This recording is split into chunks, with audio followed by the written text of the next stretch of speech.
Grande prazer em receber o professor Aldo Fornazieri, que é professor da Fundação Escola de Sociologia e Política, cientista político com uma ampla visão que vai desde a física, matéria na qual é licenciado, às ciências políticas, disciplinas em que possui mestrado e doutorado.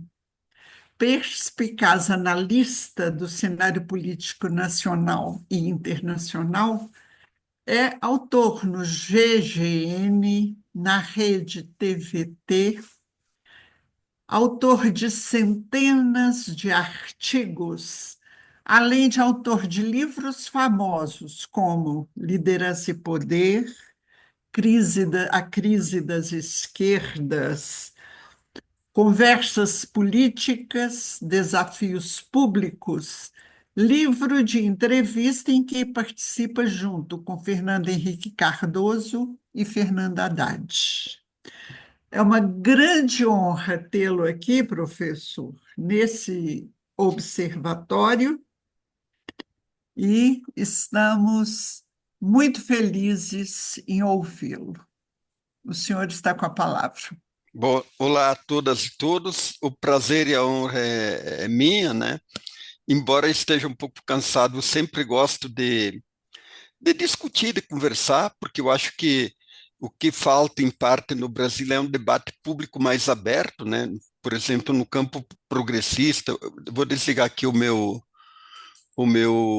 Vocês ouviram o barulho do WhatsApp aí ou não? Não, Não, então vou não. deixar. Não, vou desligar porque ele me incomoda um pouco. Então, o que que acontece, né? É,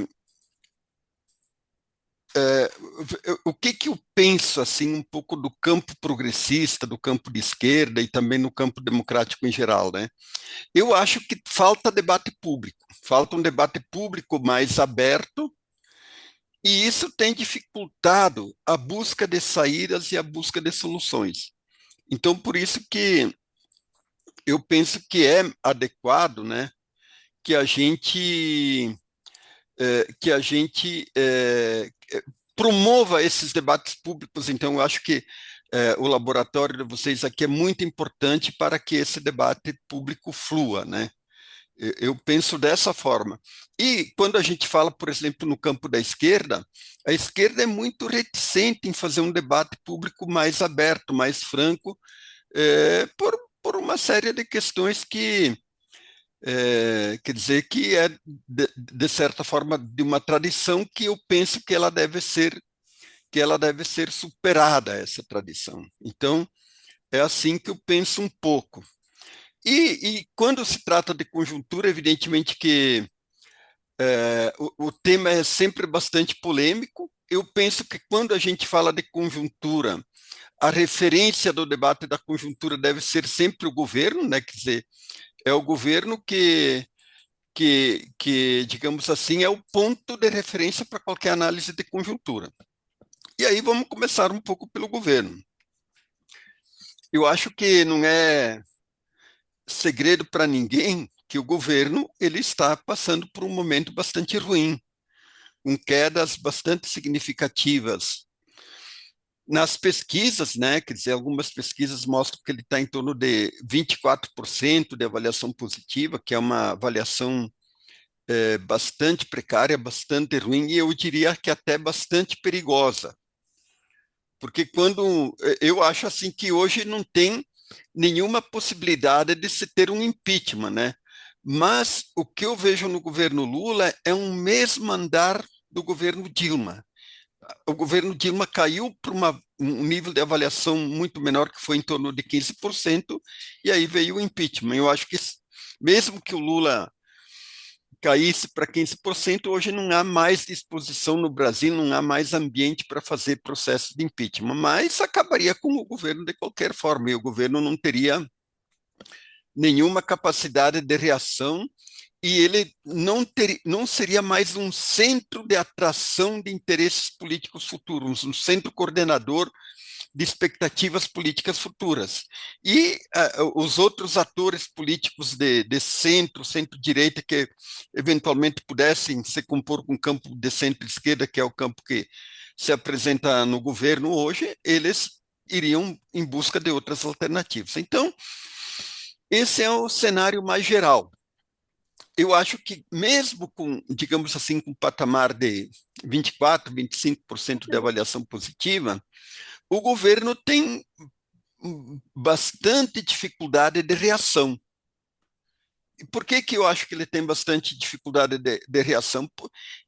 Por vários motivos. Claro que todo mundo sabe que nós vivemos um processo inflacionário e todo processo inflacionário ele tem um impacto negativo sobre a avaliação de governos, porque a inflação é o elemento mais sensível no bolso de qualquer consumidor, principalmente dos consumidores mais pobres, porque eles são os mais atingidos por processos inflacionários, quer dizer, porque eles gastam a maior parte da sua renda em alimentação. Então, hoje sobraria muito pouco para as outras atividades, tendo em vista que o preço dos alimentos, principalmente, está bastante alto.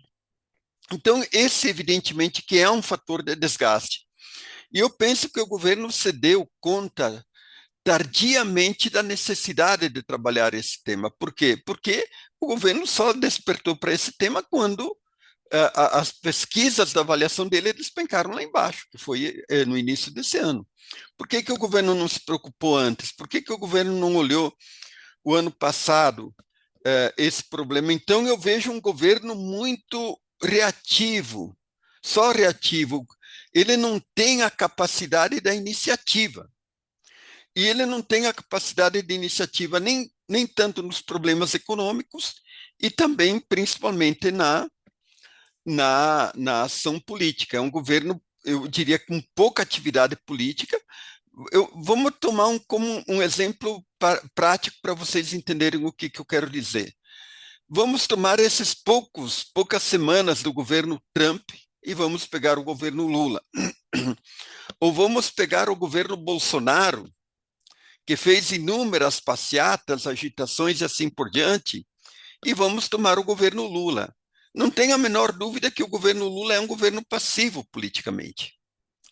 E isso é um erro, porque você sempre fica na defensiva, você sempre fica reagindo àquilo que a oposição, e uma oposição forte, organizada aqui no Brasil, vai te propor. Vamos pegar o exemplo do PIX, né, que foi um erro brutal do governo, como foi feito, né? Então, o governo ficou numa defensiva tal que, no fim, teve que abrir mão da proposta da fiscalização do PIX.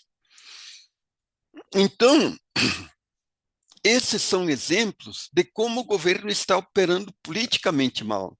Então, não é só a economia.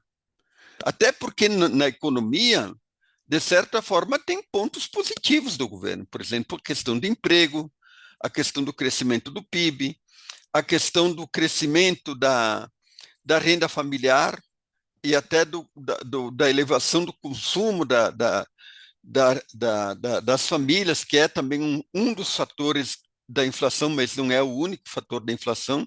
Então, vejam o seguinte, quer dizer, hoje em dia não basta ir bem economicamente ou tentar ter uma resposta positiva para a inflação. Eu vou fazer a seguinte pergunta para vocês. Se a inflação cair com a entrada da nova safra, e ela pode cair um pouco, ela pode cair porque parece que essa nova safra que está começando a entrar agora é boa. O governo se recuperaria rapidamente na avaliação popular? Eu diria que não. Por que eu diria que não? Porque o governo ele não tem uma face política, não tem uma atividade política, não tem marcas significativas. Por exemplo, boa parte dos programas sociais públicos que o governo vem fazendo agora são, em parte, requentados de programas passados, e ele não veio como um governo novo.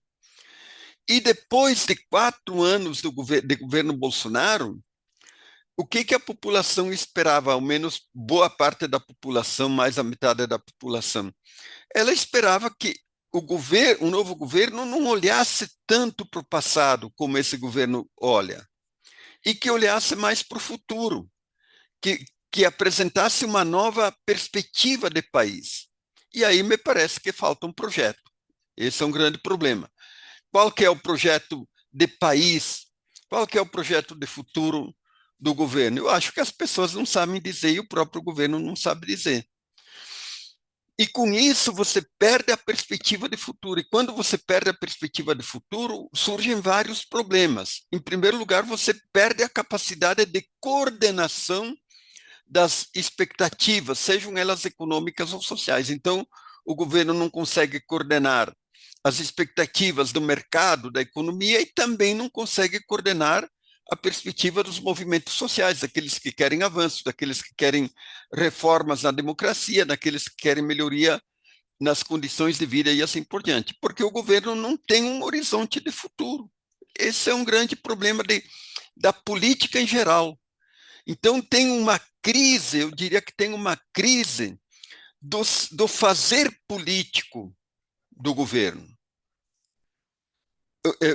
Uma crise do fazer político do governo enquanto uma perspectiva de futuro, enquanto uma capacidade de coordenação das várias expectativas, sejam elas econômicas, sejam elas sociais, sejam elas até morais e assim por diante. Mas voltando aqui, em política, quem estuda política, trabalha com teoria política, a gente diz aí que em política não existe o chamado sponteacta. O que é o sponteacta? O ato espontâneo. Não, nada é espontâneo em política. Então, tudo tem que ser estratégico. E, e tem que ser estratégico também os atos de fala, as narrativas. Então, quer dizer, o discurso político, porque o discurso político não é só aquele que o político faz na frente de uma multidão, num palanque eleitoral ou numa assembleia e assim por diante. Qualquer ato de fala de um político, de um ente público, é um ato político. E ele tem que ter uma dimensão estratégica. E aí me parece que o Lula, enquanto figura que comanda o governo, ele vem cometendo uma série de erros, que é falar sem pensar nas consequências que a fala produz. Isso é falar de forma espontânea. Quer dizer, nós aqui, qualquer um de nós vai numa mesa de bar ou encontra os amigos, podemos falar qualquer coisa, né? Qualquer opinião, porque não tem lá grandes consequências e assim por diante. Agora, uma pessoa que ocupa um cargo público, principalmente um cargo de presidência da República, ele tem que saber para que público ele está falando, ele tem que saber o que falar e tem que dimensionar o que esse ato de fala vai produzir como consequência, tanto em relação a aliados e principalmente em relação a adversários. Então, o Lula falou muita coisa sobre a Venezuela, até mesmo sobre a guerra lá da Ucrânia, sobre o Banco Central, que produziram uma série de desgastes. E por aí vocês percebem que há um problema de condução política do governo. Em relação ao PIX, que foi, nesse caso, foi uma ação, a necessidade de medir as possíveis consequências de um ato desses é muito maior. Porque, quer dizer, se você erra tanto no tempo, no time, quanto na forma de comunicação, você vai ser preso, vai se cair na armadilha do teu inimigo, que foi o que o Nicolas Ferreira fez, né? E o governo reagiu muito tardiamente a toda a ação do Nicolas Ferreira. Como é que é? Vocês querem falar? Não, não, não, não. Não. Tá. Reagiu muito tardiamente a toda a intervenção e ali que os bolsonaristas fizeram em torno da questão do PIX, e a derrota foi monstruosa, né? Um outro problema do governo, eu diria, é a forma como o governo está organizado. Eu tenho escrito em artigos aí na verdade, isso eu tiro do Maquiavel. O Maquiavel, lá no Príncipe, ele fala que tem dois tipos de principado. Mas vamos trazer o principado para os dias de hoje. Então, existiria duas formas de organizar o governo Lula. Uma forma que seria o modelo turco, que ele chama lá, o que seria o modelo turco? O modelo turco é o príncipe turco. Ele concentra todo o poder, tem um grão-vizir que o auxilia e transforma os outros altos funcionários em funcionários seus. E teria um modelo de tipo francês, é quando o príncipe ele organiza um Estado-maior dirigente e governa junto com um Estado-maior dirigente, compartilhando mais o poder com esse Estado-maior dirigente. Vamos trazer agora para o governo Lula. Como é que o Lula organizou o governo? Ele governa, decide praticamente sozinho, houve aqui, houve ali e tal, e o grão-vizir dele é o Rui Costa, que então vai ser digamos assim, o despachador das decisões do Lula. Como que ele poderia funcionar melhor? O Estado é a maior máquina de poder de um país, de uma nação, de um território. Um governo com 39 ministérios, ele não funciona bem sem um Estado maior dirigente, sem um Estado maior que tenha um controle de todas as ações do governo e que centralize mais todas as ações do governo e que faça também uma gestão sobre o conjunto de ministérios e o conjunto de outros altos cargos do governo e da República. Então, o governo ele prefere esse modelo turco, onde você tem um príncipe, no caso o presidente, que governa ali, que faz a distribuição das decisões através de um grão-vizir, de um auxiliar, que no caso é o Rui Costa. Eu não acredito que um modelo de organização de governo desse tipo funcione. Nos mandatos da presidente Dilma, era o mesmo estilo. Então, por exemplo, durante a crise do impeachment, lá ela não tinha um Estado-Maior, não tinha um comitê de crise. E era evidente para qualquer um que acompanhasse aquela conjuntura, saberia que a Dilma ia sofrer o impeachment. Eu fui chamado lá no comitê, no Instituto Lula na época, porque eu era muito crítico, e aí eu perguntei, mas tem um comitê de crise em Brasília? Eles falaram, não. Tem um comitê de crise no PT? Não. Então, vai ter um impeachment, não tem jeito, quer dizer. E a coisa foi tão absurda que um ministro, não só um ministro, mas o que eu mais destaco aqui é o Gilberto Kassab, era ministro da Dilma, 3 dias antes do impeachment se licenciou, porque ele era deputado também, se licenciou do ministério, foi para a Câmara dos Deputados e votou a favor do impeachment. Quer dizer, isso demonstra que o governo estava completamente perdido na avaliação da conjuntura, na avaliação das circunstâncias e assim por diante, deu no que deu. Eu acho que, nesse sentido, claro, é uma conjuntura diferente, com desfechos diferentes, mas o tipo de operação que o governo tem é um tipo de operação muito complicado. E aí, entrando num outro item da conjuntura, eu entendo que o governo ali, o presidente Lula, junto com alguns ministros e junto com a Gleisi Hoffmann, eles cometeram alguns erros bastante complicados. Primeiro, vamos pegar um erro de time, quer dizer, um ajuste fiscal era absolutamente necessário e ainda é. Quer dizer, a velocidade do aumento da dívida pública, ele é bastante grande, e por isso que tem reações muito importantes do mercado, porque eles temem que o Brasil caminhe para uma situação de descontrole da dívida pública. E aí tem uma esquizofrenia da esquerda, que é a seguinte, quer dizer, a esquerda quer que o Brasil pague menos juros, porque, de fato, o Brasil paga muito juro. É um absurdo que o Brasil paga de juro. Mas querem, ao mesmo tempo, que você não controle a dívida pública e que aumente o gasto público. É uma equação que não fecha. Você não tem como diminuir o gasto em juros se você não diminui o estoque de dívida, que é o que faz com que aumente o gasto com juros. Quer dizer, quanto maior a dívida pública, você vai aumentar o gasto com juros, não só em termos quantitativos de modo geral, porque para você captar dinheiro no mercado para cobrir o déficit e tudo mais e tal, fazer investimentos, os juros vão ser mais altos. Quanto mais alta a dívida pública, mais o percentual de juros aumenta, porque a desconfiança sobre a capacidade do governo de pagar a dívida pública aumenta. Então, quer dizer, é bizonho que se pense que é possível reduzir o pagamento de juros aumentando a dívida pública.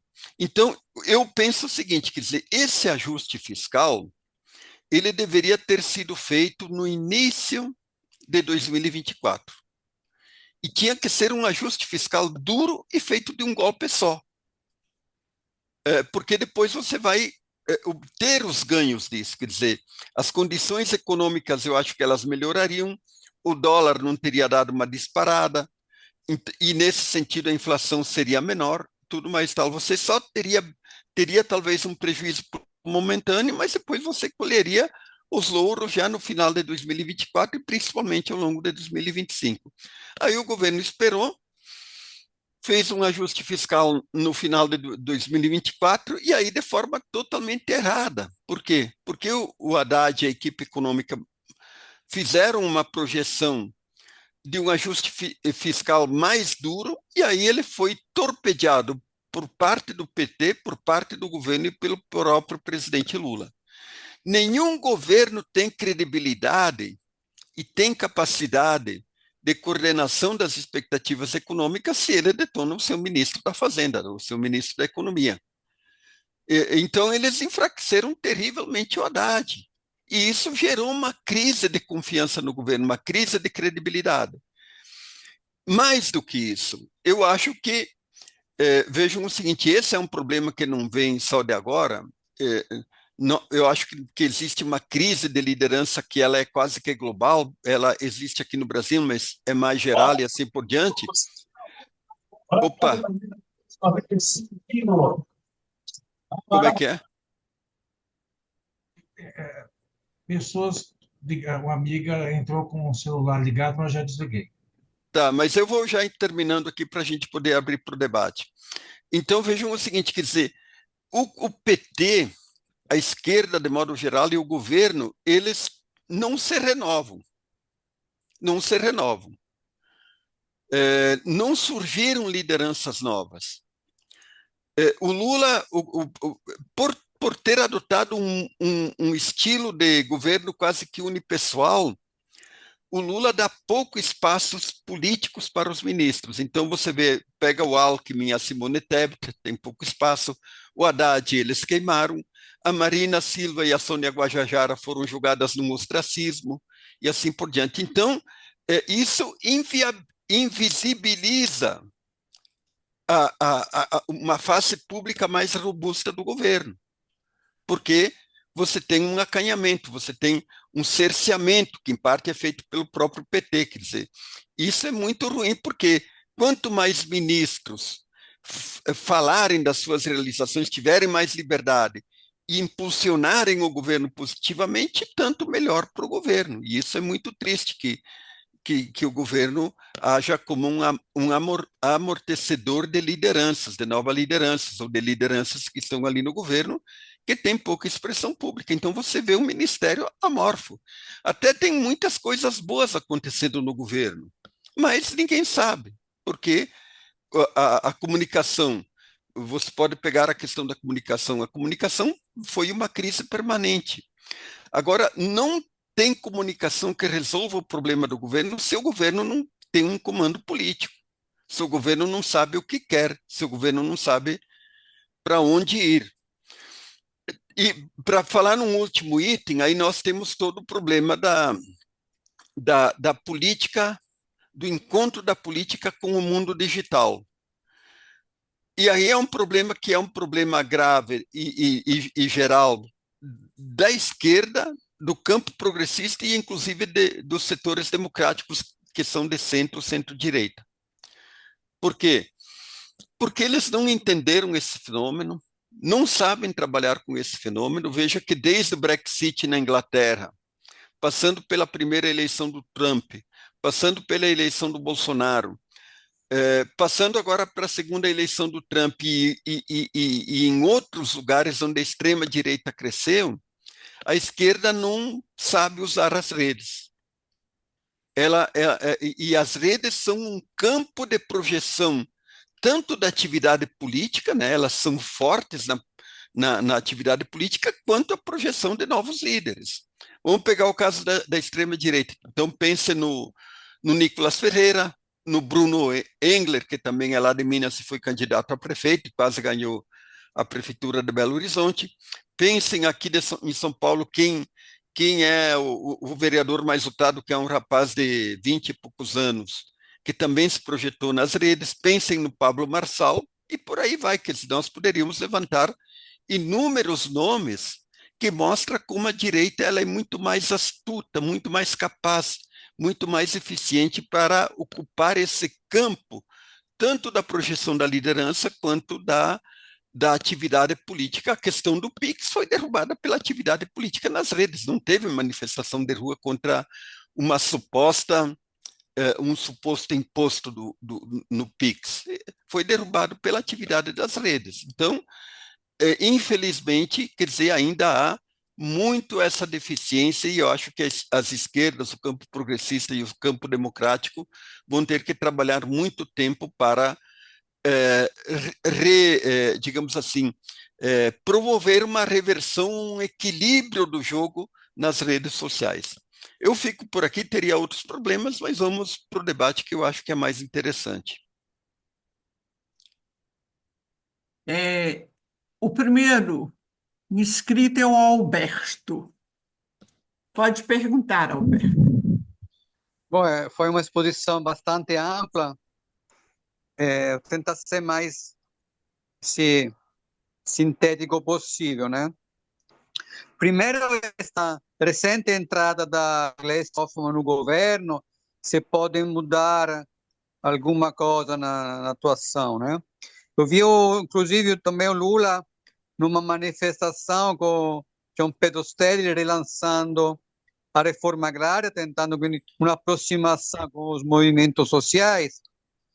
Outra coisa que queria perguntar é que se essas sanções de Trump no mundo todo podem enfraquecer possível candidato de direita nas eleições presidenciais do ano que vem. E última coisa, pensando assim no futuro, o Brasil está na presidência do BRICS, teremos a reunião do BRICS em julho e a COP30 em novembro. Então, esses dois eventos vão colocar Lula, o governo brasileiro, numa posição de projetar uma estratégia a nível de futuro, seja em termos de BRICS, seja em termos de emergência climática. É isso. Vamos fazer mais perguntas ou a gente responde tal? Eu deixo a seu critério, se o senhor quer responder um a um ou em bloco. Tá, eu vou responder agora essas e depois a gente faz mais em bloco, mas eu penso o seguinte, bom, a questão, acho que tem, agora melhorou. A questão do encontro do Lula com o Stedley, quer dizer, veja que até ali num agrupamento, num movimento social que sempre apoiou o Lula estava enfrentando dificuldades, há críticas. O MST vem cobrando o governo pela letargia e demora para fazer uma reforma agrária. Eu poderia dizer o mesmo em relação aos Yanomamis. Quer dizer, quando no início de 2023, todo mundo ficou chocado com a tragédia dos Yanomamis, a esquálidos, morrendo de fome, de doenças e assim por diante. Pouco foi feito, pouco foi feito. Então, são campos que deveriam ser campos prioritários de ação do governo, que não andaram muito, mesmo se poderia dizer em torno da questão ambiental. Pega o problema do fogo.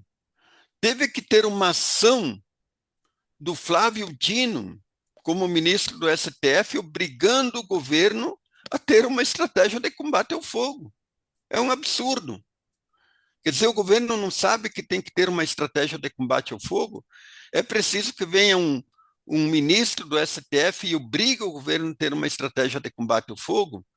E eu diria que mesmo na questão ambiental, de modo geral, as coisas andaram um pouco, né? Porque se é verdade que diminuiu o desmatamento da Amazônia, o fogo queimou muito mais do que o desmatamento. Então é triste, o cerrado, né? Agora tem toda essa polêmica em torno da exploração do petróleo na foz do Amazônia. Eu, pessoalmente, eu acho que um governo que, quer ser líder na questão ambiental, ele tem que ter tem que ter uma estratégia de descarbonização, quer dizer, estabelecendo metas e etapas para reduzir o uso de combustíveis fósseis. Parece que o governo tem uma estratégia contrária, de aumentar o uso de combustíveis fósseis. Embora também se invista, é verdade, bastante, o Brasil, nesse sentido, está bastante avançado em uso de energias alternativas não poluentes, mas, quer dizer, tem muitos furos a política ambiental do governo. Então, é bastante isso. Então, a pergunta que a gente tem que se fazer é a seguinte, quer dizer, como é que o governo vai chegar na COP30? Como é que ele vai chegar? Eu falo muito com ambientalistas porque eu tenho um engajamento pessoal nessa questão por absoluto, digamos, desespero.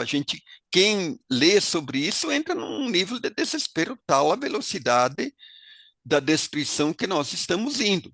Quer dizer, esses dias eu li um artigo do Carlos Nobre dizendo que nós estamos rumo a uma grande catástrofe. Eu diria que nós já estamos dentro da catástrofe. E é difícil sair.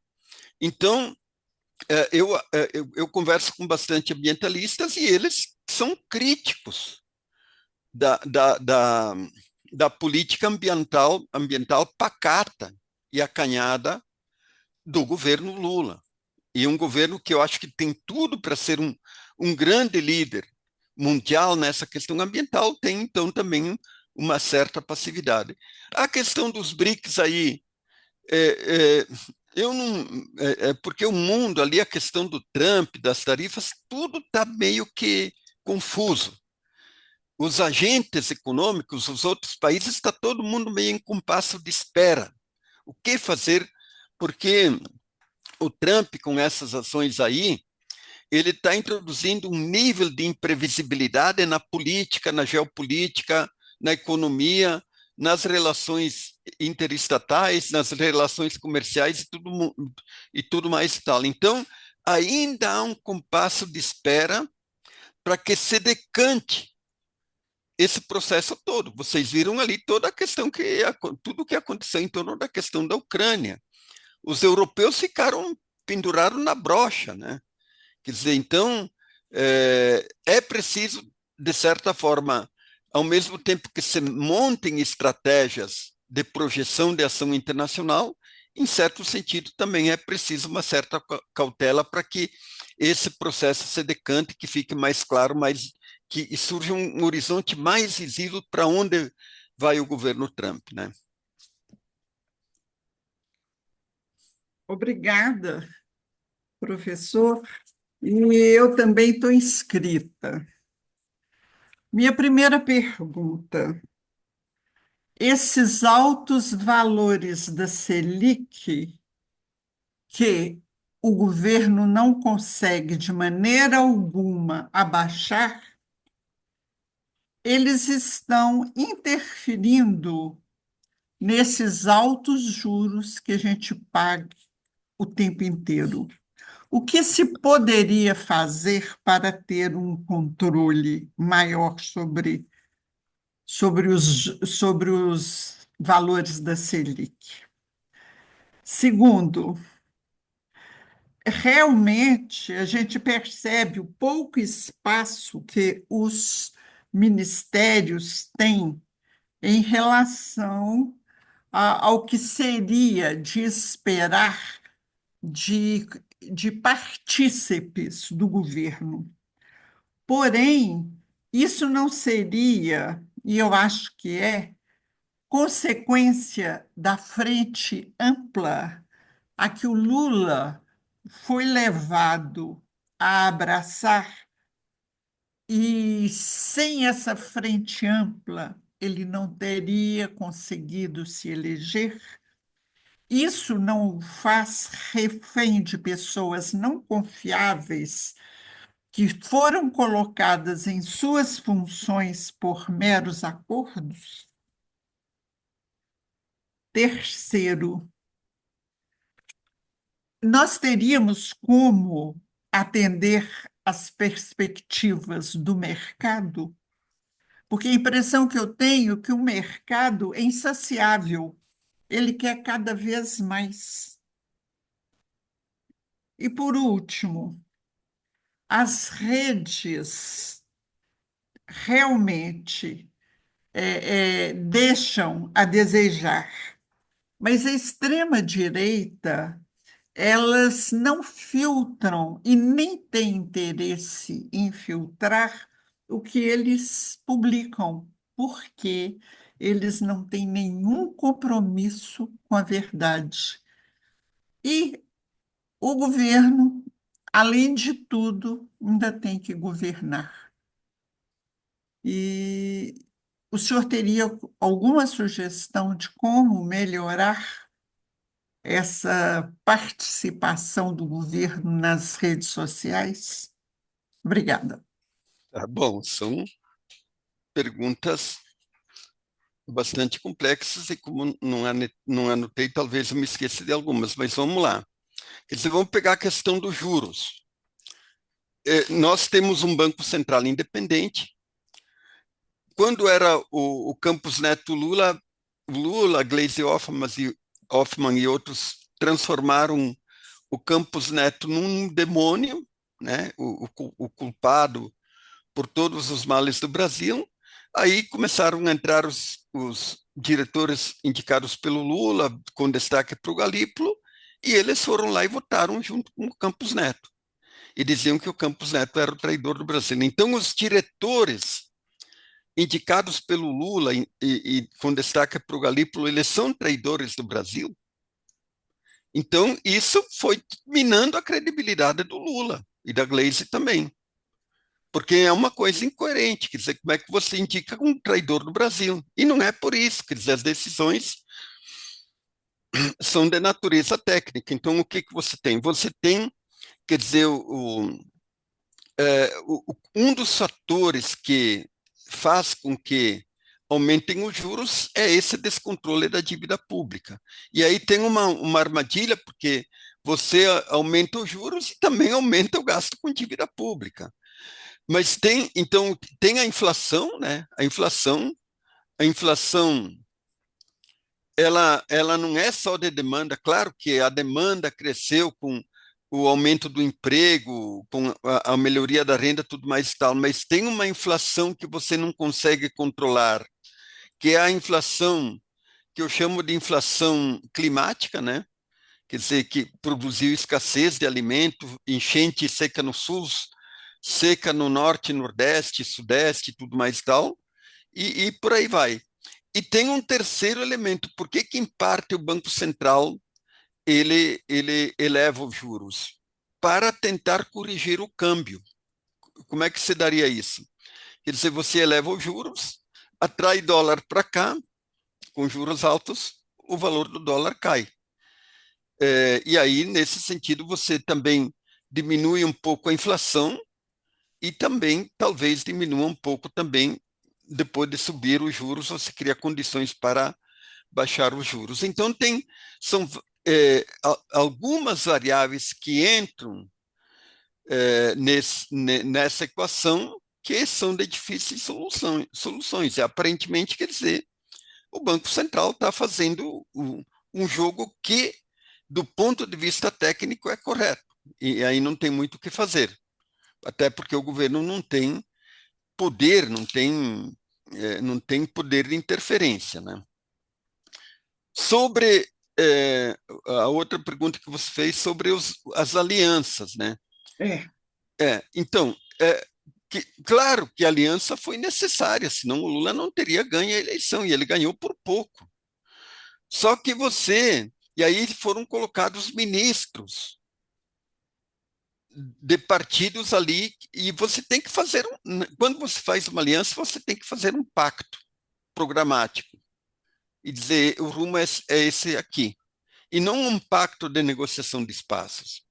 Me parece que o governo fez um baixo pacto programático e um alto pacto de negociação de espaços. Mas não tem nenhuma justificativa para não deixar que o Alckmin, a Simone Tebet, a própria Anísia, que era de fora do governo, eu acho que a Anísia o governo deixou que a Anísia se queimasse em labaredas públicas e tudo mais tal. Quer dizer, outros ministros, para quem que o Lula deu mais espaço desses aliados? O Alexandre Silveira, que é um cara mais complicado, do meu ponto de vista. Então é incoerente, porque não dá mais para o Alckmin e para a Simone Tebet, que foram aliados mais firmes durante a campanha. Então não dá para entender bem qual que é a lógica política pela qual o Lula funciona. Eu acho que o governo deveria ter dado mais espaços tanto a ministros petistas quanto a ministros não petistas, se o governo funcionasse numa lógica diferente. A outra pergunta foi em relação às redes, né? Bom, eu acho assim que não tem como negar que a esquerda, o campo democrático, o campo progressista estão à margem das redes. Ficaram de fora, não perceberam. E que a direita usa estratégias mais persuasivas. E ela ganha não só porque ela conta mentiras, mas porque ela sabe fazer o jogo das redes. Ela sabe fazer o jogo das redes, ela sabe o que mobiliza. Então, ela lida mais com afetos. Então, por exemplo, o ódio é um afeto. Não há nada mais mobilizador do que o ódio. E aí, quer dizer, quais são os afetos com que o campo democrático, o governo e as esquerdas lidam? Eu não estou vendo como é que eles se comportam. Eles se comportam como professores médicos que apresentam uma bula de remédio. São receitualistas. Quem assistiu ali a apresentação das medidas contra a inflação, que foi lá apresentada por um comitê de ministros e pelo Alckmin? Eles apresentaram receitas. Quando você apresenta um programa desses, você tem que falar para o emocional das pessoas, para a dona de casa que vai no supermercado comprar alimentos. Então, eles foram lá, descreveram, e aí tem um novo marqueteiro que não fez nada até agora, de novo, né? Quer dizer, então é uma comunicação péssima. Ou você toca no coração das pessoas, ou elas não se engajam. Quer dizer, o problema do engajamento nas redes é você tocar no emocional, no afetivo. A esquerda é incapaz de trabalhar com afetos, do meu ponto de vista. Ela é professoral, ela é o médico que passa a receita e pronto. Quer dizer, e ela acha que vai conquistar corações e mentes com esse tipo de conduta. Não sei se tinha alguma outra pergunta ou não. Tinha como atender as perspectivas do mercado, ele é insaciável. Tá, bom, veja o seguinte. Me esqueci de pegar uma água aqui. Nós vivemos um mundo capitalista, tá? E nenhum governo que opera no mundo capitalista, principalmente no equilíbrio de força precário que o Lula tem no Congresso, pode comprar uma briga contra o mercado, porque o mercado sempre derrota qualquer governo progressista, qualquer governo de esquerda que o governo aposte uma corrida contra o mercado. Nenhum governo deve fazer isso. Então, o governo ele tem que criar uma sinergia positiva com os agentes econômicos, até porque ele, através das políticas econômicas do Ministério da Fazenda, tem que ser o coordenador das pesquisas do mercado dos agentes econômicos. O governo não foi isso. Não só não foi isso, como detonou aquele que tinha o dever e a obrigação de ofício de coordenar as expectativas econômicas, que era o Haddad. Então, como é que fica? Quer dizer, evidente que o mercado vai agir contra o governo e tal. Então, o dólar Em parte, disparou porque tinha que disparar por uma série de razões, em parte, disparou porque o governo perdeu a credibilidade. Esse que é o fato. Porque o agente econômico ele vai lidar por interesses. Agora, quando o governo não comanda, não coordena os interesses do mercado, ele vai ter o mercado como inimigo. Me parece que foi isso que aconteceu, porque, de fato, no mundo capitalista, o mercado quer ganhar. Agora, tem que ganhar dentro das regras do jogo e dentro de uma perspectiva que é sempre dada para o governo. E quando o governo não consegue mais dar essa perspectiva e conduzir o cenário, acontece um curto-circuito. E aí, evidentemente, que a irracionalidade do mercado ela se acentua e o prejuízo que a irracionalidade do mercado produz sempre é muito maior. Obrigado, professor. E, na sequência, Gilberto. Boa noite aos amigos e amigas do Observatório. Professor, eu prestei bastante atenção e, com alguma regularidade, eu leio, acompanho a sua produção nas redes sociais e me identifico com muitas das formulações. Eu fiquei aqui pensando, quando o escutava, se no fundo, na perspectiva mais estruturante, nós, enquanto projeto de país, estamos numa crise de hegemonia, né? Vamos pegar, por exemplo, assim, de direção de país.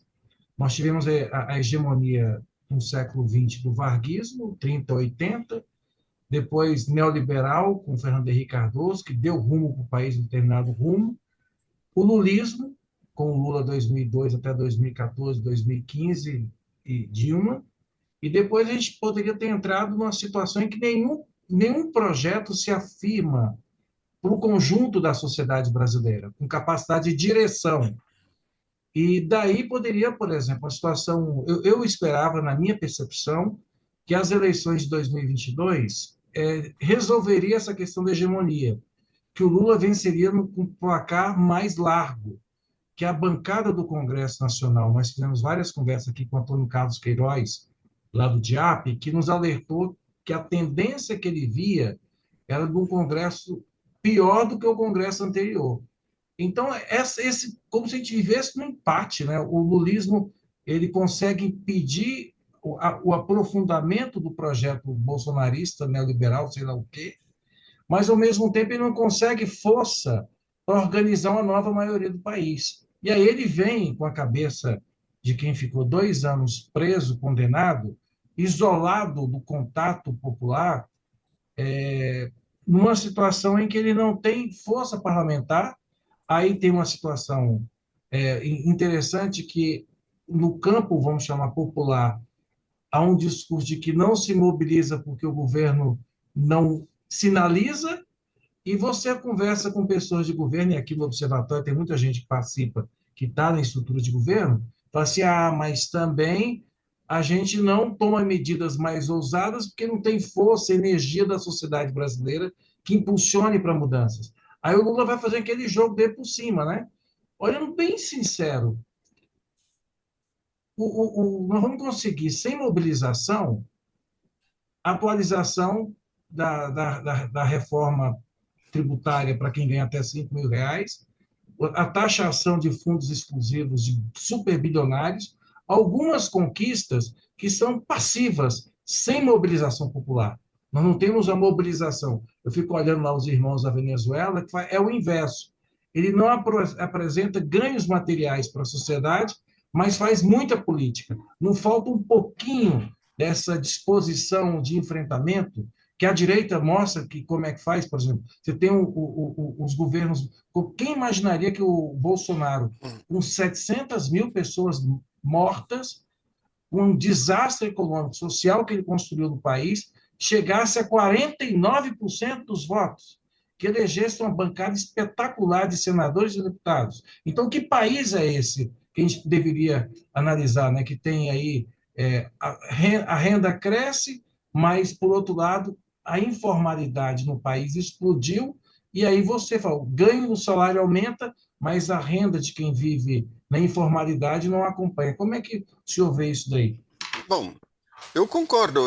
Até quando falei antes que o governo é passivo, é isso. Quer dizer, o governo não age politicamente. O único cara que tinha ali que tinha uma propensão mais à confrontação política, ação política, era o Dino. E tiraram ele e botaram lá no STF.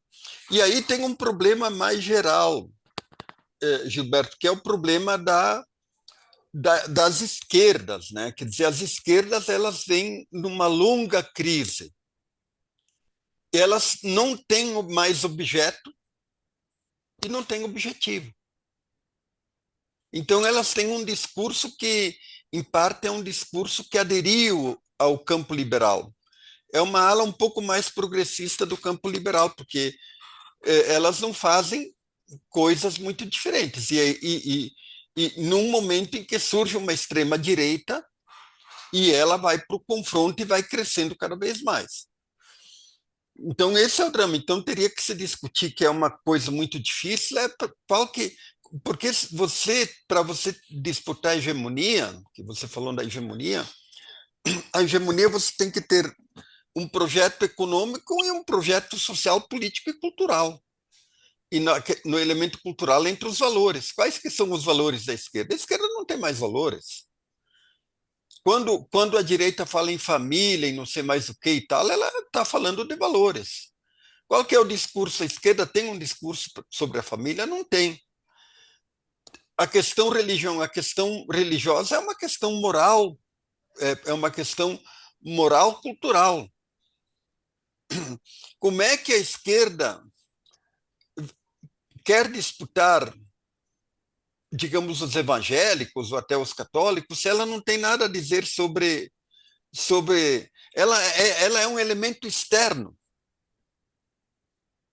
E quando vem um elemento externo para tentar reagir sobre você com um discurso externo, você vai reagir e se fecha.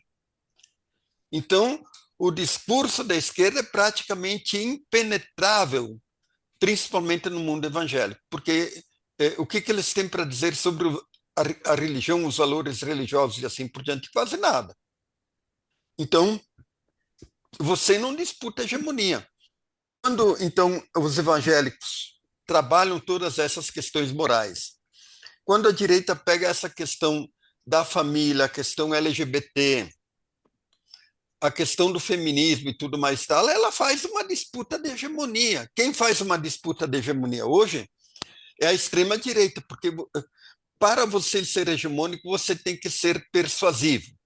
Você não ganha só pelo salário, pelo lado econômico e assim por diante. Muitas vezes você faz um bom governo do ponto de vista econômico, perde porque você vai perder o debate público, vai perder o debate político e moral e cultural. Então, esse é o grande problema da disputa de hegemonia.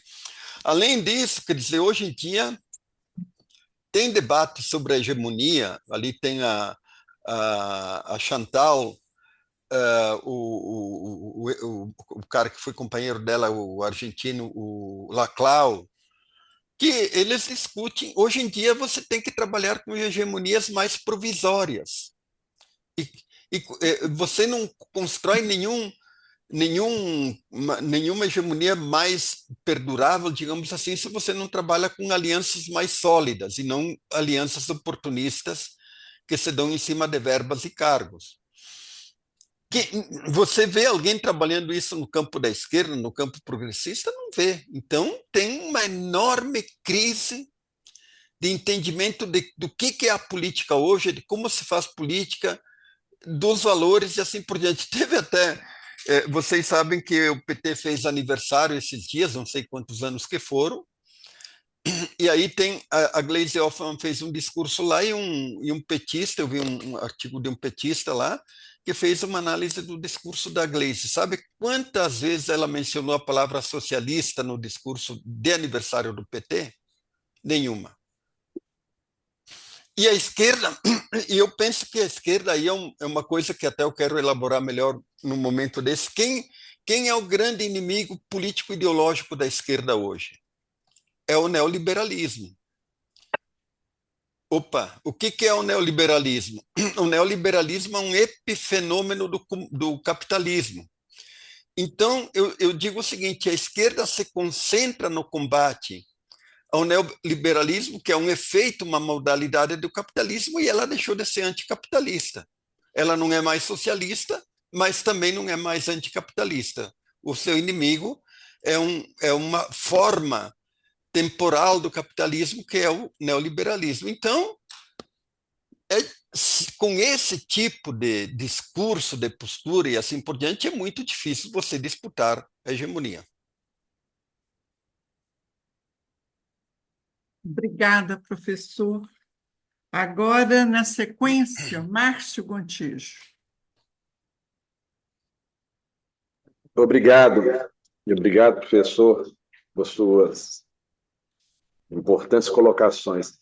Eu queria apenas fazer uma provocação.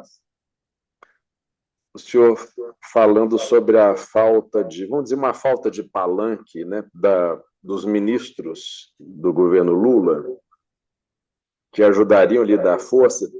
Eu pergunto se o senhor assistiu à entrevista de Marina Silva no programa Roda Viva, porque perguntaram a ela se o governo estava sem rumo e ela deu umas respostas muito interessantes. Só isso, professor. Muito obrigado. Sim, eu assisti. Agora, o governo está sem rumo. Esse que é o problema. Ninguém. Qual que é a marca do governo? Alguém sabe qual que é a marca do governo? Não tem marca. Quais são os programas inovadores do governo? São programas requentados do passado. Qual que é o projeto de país do governo? Ninguém sabe. Como o governo se estrutura dentro do ministério? Quem é o comando do governo, Estado-Maior? Não tem. O que o Lula faz? Faz discurso a todo momento que provoca desgastes para ele e para o governo. Então, onde que está o rumo do governo? Esse que é o problema. Quer dizer, se você pega a própria política ambiental, que é o campo da Marina Silva, é uma política permeada de ambiguidades, muitos fracassos e poucos sucessos. Então, é difícil, esse que é o problema. Quer dizer, por que não há uma comunicação eficaz? Porque os comunicadores não sabem o que é esse governo. A militância não sabe. A militância, porque veja o seguinte, o problema das redes, não basta você estar presente nas redes e fazer falações nas redes e assim por diante. Você tem que ser... Qual que é todo o objetivo da ação nas redes sociais? Provocar engajamento. Quantos militantes repercutem aquilo que o governo faz ou aquilo que o governo produz, aquilo que o governo faz enquanto programas ou aquilo que o governo faz enquanto uma ação de comunicação e marketing nas redes? Poucos. Então, é um governo que, de fato, deixa de visualizar um projeto, ele não é persuasivo e não produz engajamento nem nas ruas e nem nas redes.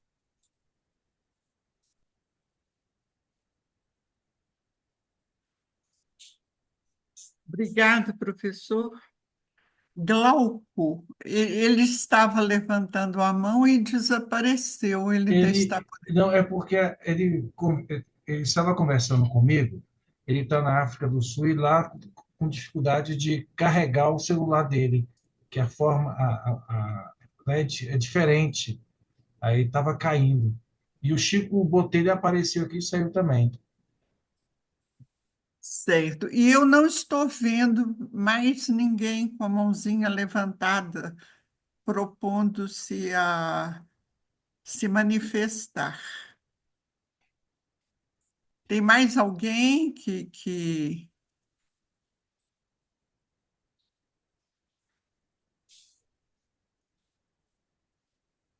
Eu posso fazer uma perguntinha? Pode. Lógico. Professor, como é que o senhor analisa a possibilidade de uma reeleição do Lula em 2026? O senhor acha mais provável, menos provável? O campo da oposição também, assim, se você olha aqueles termos, utilizar aquela expressão velha da correlação de forças, eu acho que é o Chico Botelho ou Pedro Gontijo que brincava muito a correlação de fragilidades hoje na Sim. conjuntura, porque o campo de lá também está desarrumado, né?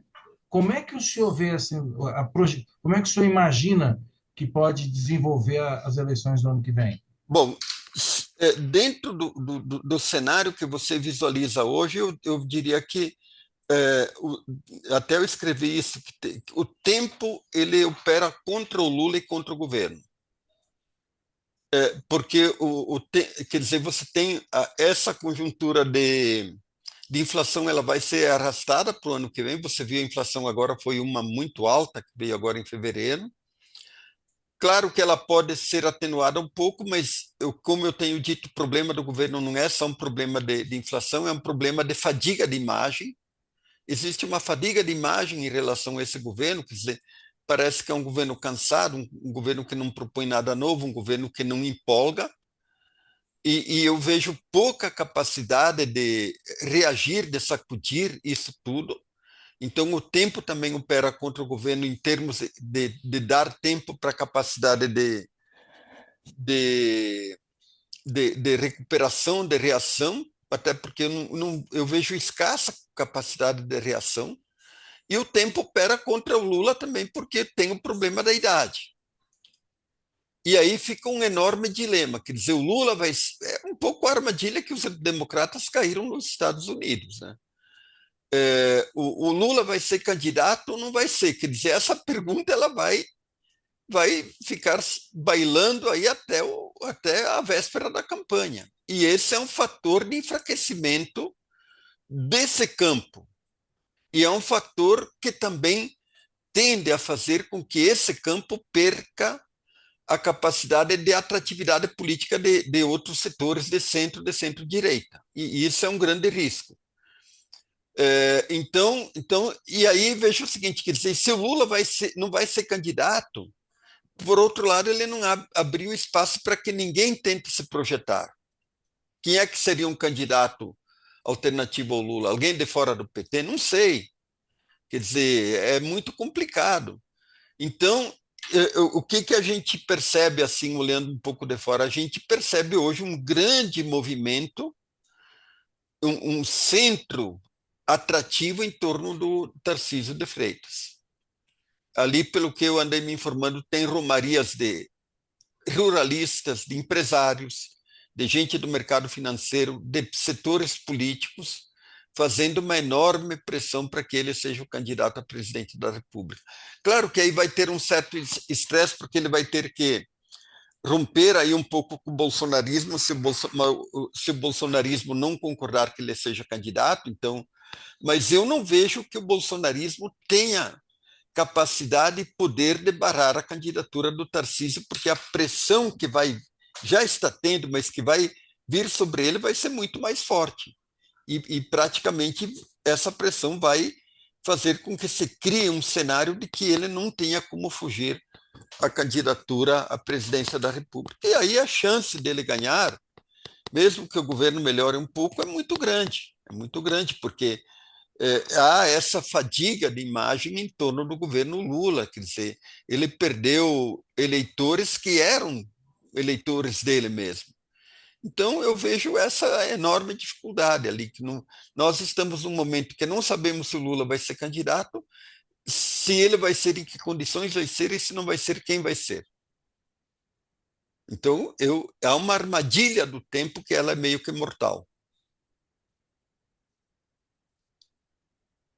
E o Boulos? O Boulos não teria chance, né? Não teria.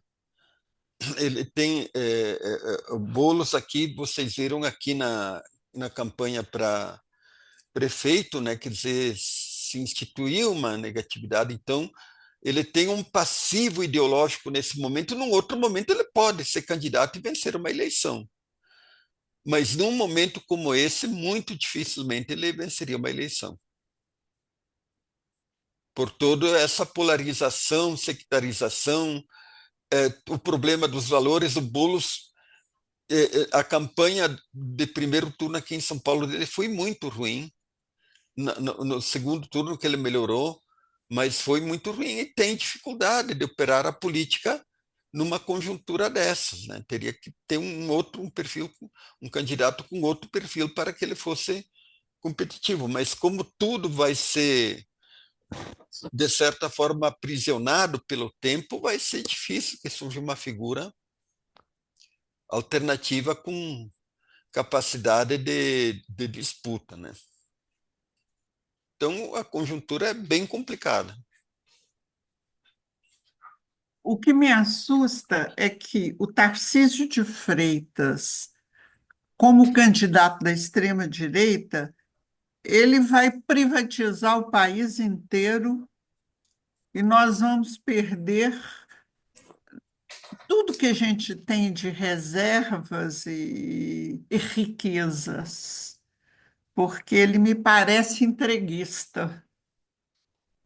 É complicado, né? Então, vamos ver que programa. Eu acho que ele seria um candidato mais da centro-direita e não da extrema-direita. Quer dizer, o campo de aliança que está se configurando em torno dele é que ele seja um candidato da centro-direita e não da extrema-direita. Agora, claro, ele tem um programa econômico bastante privatista.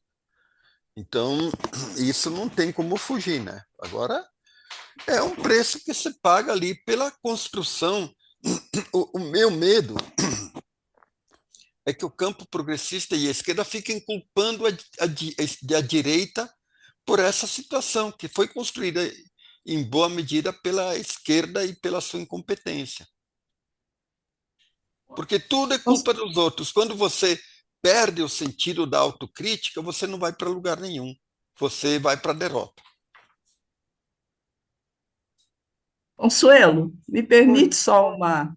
Lógico. Professor, o senhor faz uma análise bem realista e bem desanimadora, né? A gente Não, fica, então é melhor ir para casa ver não, televisão, isso não. baixar, É melhor. Olha, o mas que.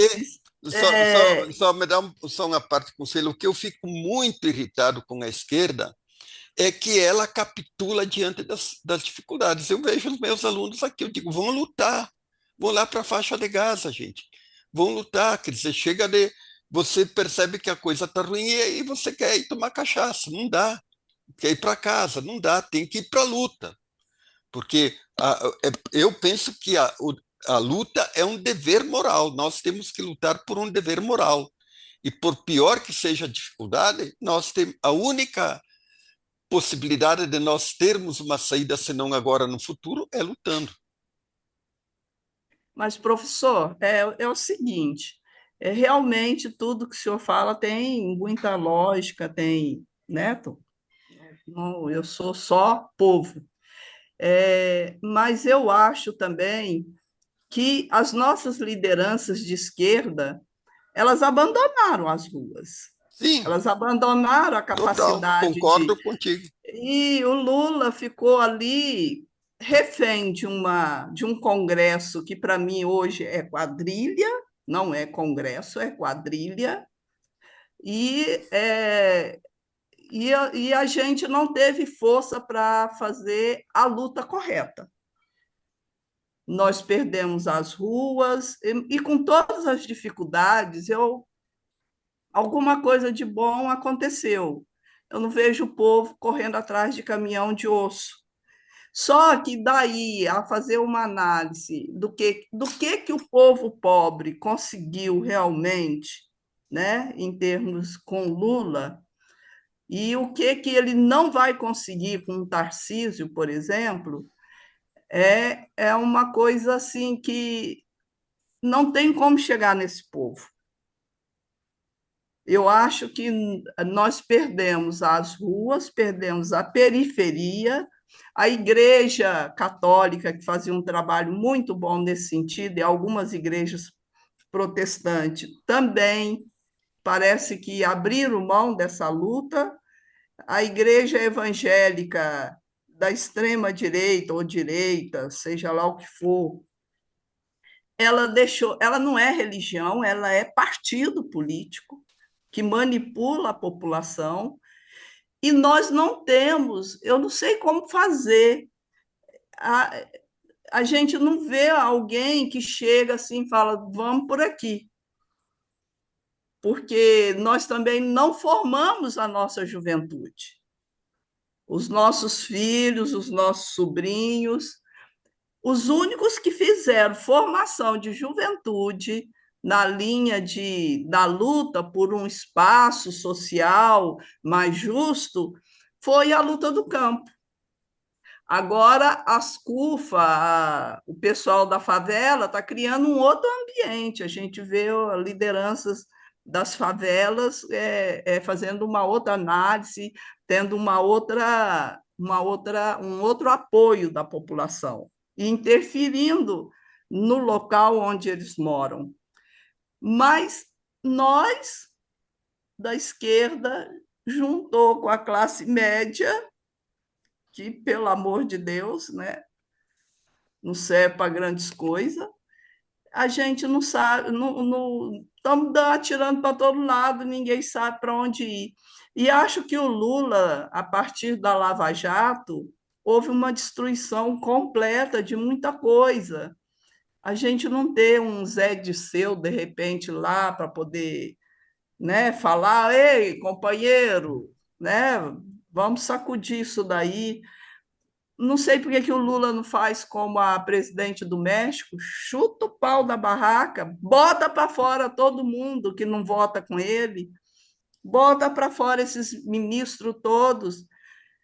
Na hora que manda um projeto para o Congresso, faz uma coletiva no horário nobre e fala: ó, mandei, fala com o seu parlamentar que você votou, que você quer que ele vote nisso, porque é bom para você.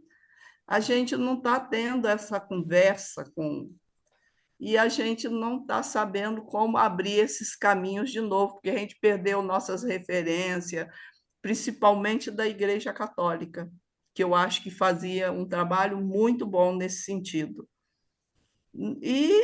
Mas, de forma geral, assim, onde eu moro, eu via no governo do Bolsonaro famílias e famílias catando lixo, meninos de 12 anos com bicicletas lotadas de material reciclável no horário que ele deveria estar na escola.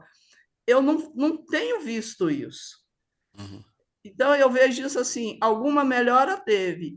Por outro lado, o Flávio Dino no STF, ótimo, mas o Flávio Dino não seria para nós uma opção de Sim, total, presidente, total. porque eu acho que deixamos o Haddad se queimar. E o Haddad seria uma boa opção também. Deixamos o Eu, Haddad se queimar? Não, queimaram o Haddad. queimaram o Haddad, É. queimaram. E acho que eu não sei se eu faço a análise correta, para dizer a verdade, no segundo turno, eu acho que o Lula teria os mesmos votos com frente ampla ou sem frente ampla, porque os votos da Simone Tebet não entrou na, na avaliação total. Quando você soma ali os votos da Simone Tebet e de outros, não entrou os 5% dela, não entrou. Não, Ela foi para entrou lá, uma parte. Sem essa parte, o Lula não teria ganho. eu não sei se pode ser que o senhor tenha razão, né? Tem mais condições de saber disso que eu, mas. Agora, o que fazer para a gente recuperar isso? Nós somos velhos e cadê a nossa juventude que a gente não formou? Cada um teria uma responsabilidade dessa dentro de casa. Hoje, os filhos estão num outro caminho e os pais num outro caminho. Você vê avô, pai, mãe, filho, neto, junto no movimento da luta pela terra, no movimento em geral. O MST faz isso muito bem, mas a CONTAG também faz, a FETRAF também faz. Nós temos muitos projetos, movimentos que fazem isso, o Movimento de Mulheres Camponesas faz, mas a cidade, que é a força da população e do povo, e que é a maioria, não chega junto nisso. O que Concordo, fazer, professor? concordo contigo. O que fazer? Em primeiro lugar, aquilo que eu falei antes, o dever de lutar. Onde tem luta, nós temos que ir. Então, eu tenho conversado muito com jovens, eu tenho tido mais interlocutores no campo ambientalista, e aí hoje tem uma nova teoria ali, que é a teoria do flanco radical, que é o seguinte: tem estudos historiográficos que mostram que a democracia só avançou quando surgiram grupos radicais, de ação radical. Porque aí as elites ficam com medo e apoiam os setores mais reformistas e mais moderados da democracia para fazer que ela avance para não perder o controle. Mas a única forma de fazer com que os grupos moderados avancem é ter grupos radicais, senão não avança. Então, hoje em dia tem vários grupos abraçando essa teoria, principalmente na questão ambiental, já que a gente está indo para o apocalipse e tudo mais e tal, é radicalizar as lutas.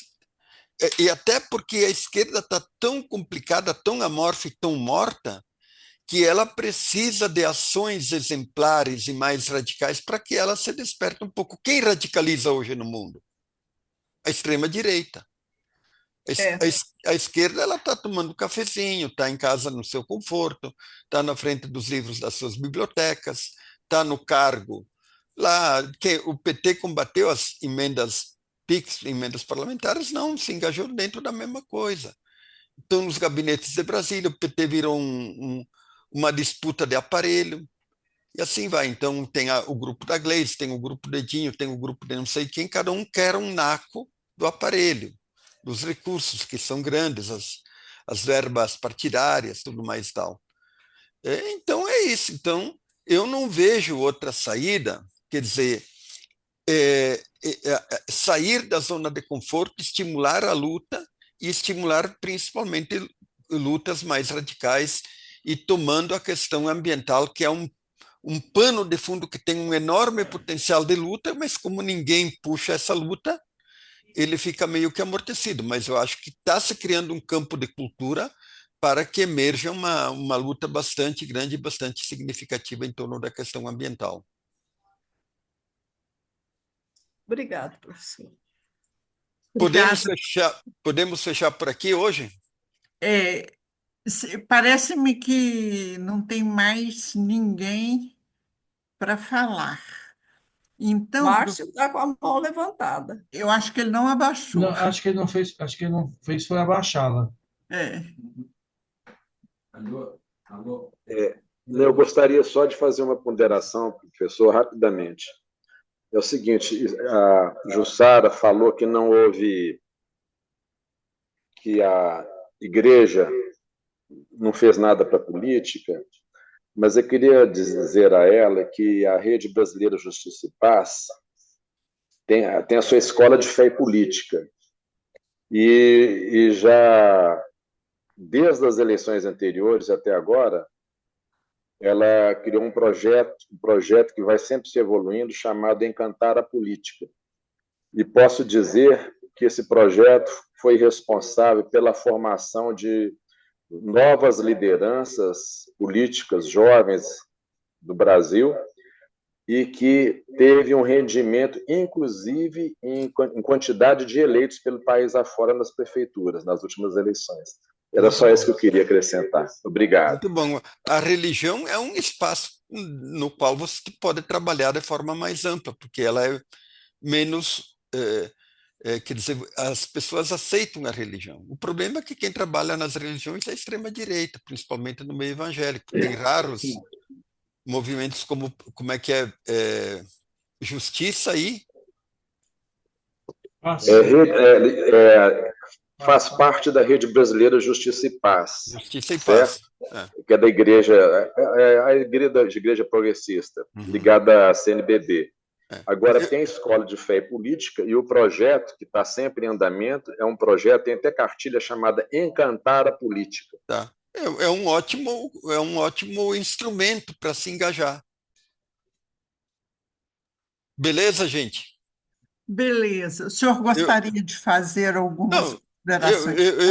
eu agradeço muito vocês. Quer dizer, eu sigo uma máxima que foi disseminada pelo Gramsci, mas que não foi criada por ele, que foi criada por um romancista lá do século XIX, que é o pessimismo da razão e o otimismo da vontade. Eu acho que, eu acho que se a gente for racionalmente otimista, não, a gente vira hipócrita, porque não dá para esconder a brutalidade da realidade que nós vivemos. Mas, por outro lado, nós temos que ter a vontade otimista que é possível mudar, que é possível criar a esperança. Então, eu acho que, por mais cruenta que seja a leitura da realidade, e cruel até, nós não podemos nos entregar, nós não podemos abandonar a luta. Então, temos o que a vontade nos leva a fazer? Nos leva à ideia de que temos que lutar para tentar encontrar um labirinto de saída nesse lodo moral que nós vivemos, nesse inferno aqui na Terra que nós vivemos, e que se nós não lutamos, não surge nenhuma esperança e o mundo pode ficar cada dia pior. Era isso. Obrigada, professor. Nós temos Obrigado. aqui uma tradição de sempre terminar com uma poesia. E a de hoje, o título é As Idades da Vida.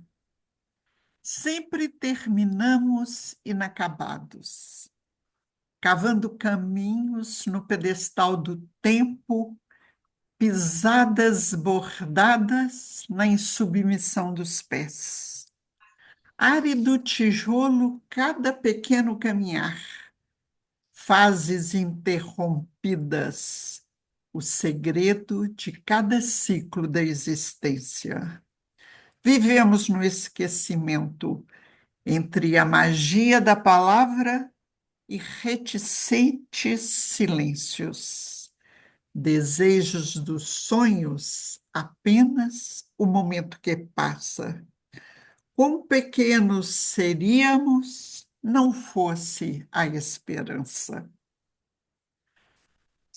Boa noite a todos. Boa noite. Muito obrigado, professor. Foi Eu que muito, mas agradeço. muito bom ouvi-lo.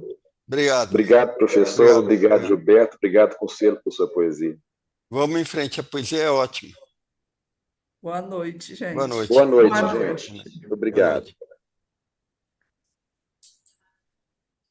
Obrigado pela informação, Márcio. Estou por fora das coisas.